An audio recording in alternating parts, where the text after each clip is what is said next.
Top çekiyorsun.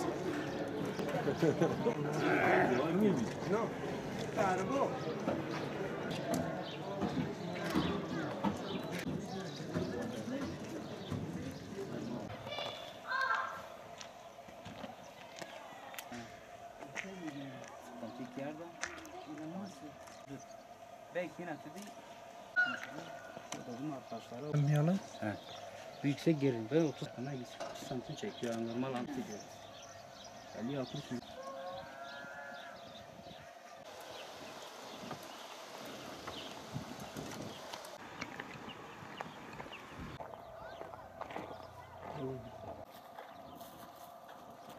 Sıkıntı şirketin elemanları çıkartmasından dolayı oluyor. Yani şirket elemanları çıkartmış. Elemanlar da eylem yapıyorlar. Şu an bütün elektrikleri onlar kesiyor. Bütün köyler mağdurdur. Sadece bizim köy değil. Bizim köyde 6000 nüfusludur. 1200 hanedir. Esnaflar olsun, hane sahipleri olsun, iş yerleri olsun, herkes mağdurdur yani. Biz bunlardan şikayetçiyiz. Neden böyle yapılıyor? Biz çözüm istiyoruz yani. 3 gündür bugün tam olarak 3 gündür bu beldede, eski belde diyelim, bu beldede elektrik yok. Yazık değil mi 6000 nüfusa yani? Hastalar zaten çok hastalar var, makine bağlıdır. Tüpe bağlı olan hastalar var. Su zaten yok. Elektrik olmasa hayat duruyor.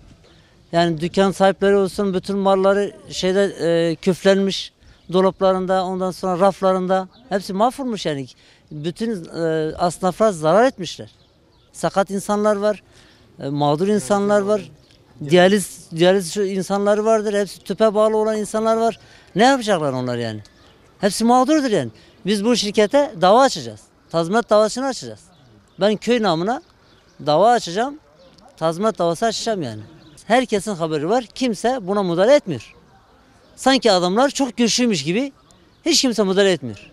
El atmaları lazım. Eğer bunlar devlet el atmazsa biz kendimiz el atacağız. Ben bunları durduramam yani. 6000 nüfus durar mı? 3-4 gündür elektriğimizi kesmişler. Bazı köylerin yukarı Turalı, Topçular ve birkaç köy daha, Gürbüz. Bizim de dünden beri elektrik yoktu. Biz bugün sabah erkenden kalktık. Kuyular muhtarıyla beraber bazı arkadaşlar köylüleri de alıp gittik. Kendi imkanlarımızla elektrik sorununu giderdik. Yalnız buradaki çalışan KESK'e bağlı olan işçiler, onlar şu anda herhangi bir soruna karışmıyorlar. Elektrik sorunlarına karışmıyorlar. Arızayla uğraşmıyorlar. Halk olarak bu mağduriyeti çekiyoruz. Peki biz bugün gittik, bu sorunları giderdik. Allah korusun herhangi bir vatandaşa bir şey olmuş olsaydı, elektrik çarpmış olsaydı veyahut direkten düşmüş olsaydı bunun sorumlusu kim olacak mıydı? Buradaki işçiler mi yoksa TEDAŞ'ın kendisi mi veyahut da buradaki kaymakamlık mı?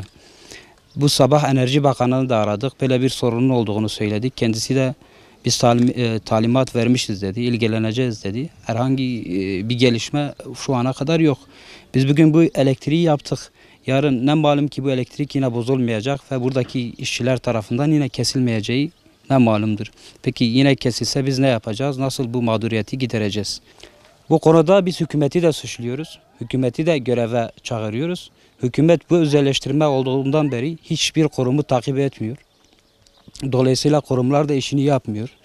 Kaymakam bir şey yapamayacağını söylüyor. Milletvekilleri bu işi yapmıyor, ilgilenmiyor. Peki biz hangi kuruma başvuralım? Elektriği bilerek kesmişler zaten. Taşeron firmanın elemanları bilerek kesmiş. Şimdi bu da halka iş kalıyor. Hatta halka da demişler bunu yapmayacaksınız. Halkımız kendi ciğerlerimizi kendimiz yapacağız ama bu ne kadar sağlıklıdır? Bu da ayrı bir sorun. Ondan zaten burada elektrik çarpmalar olmuştur arkadaşlar bir iki sefer. Onun için bayağı sıkıntı çekiyoruz gerçekten yani.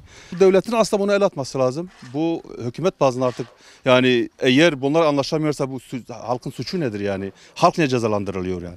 Sesleniyorum, neden yapmıyorlar? Yapsınlar, ceyranımızı açsınlar, suyumuzu açsınlar, bizi mağdur etmesin. Köy yazıktır.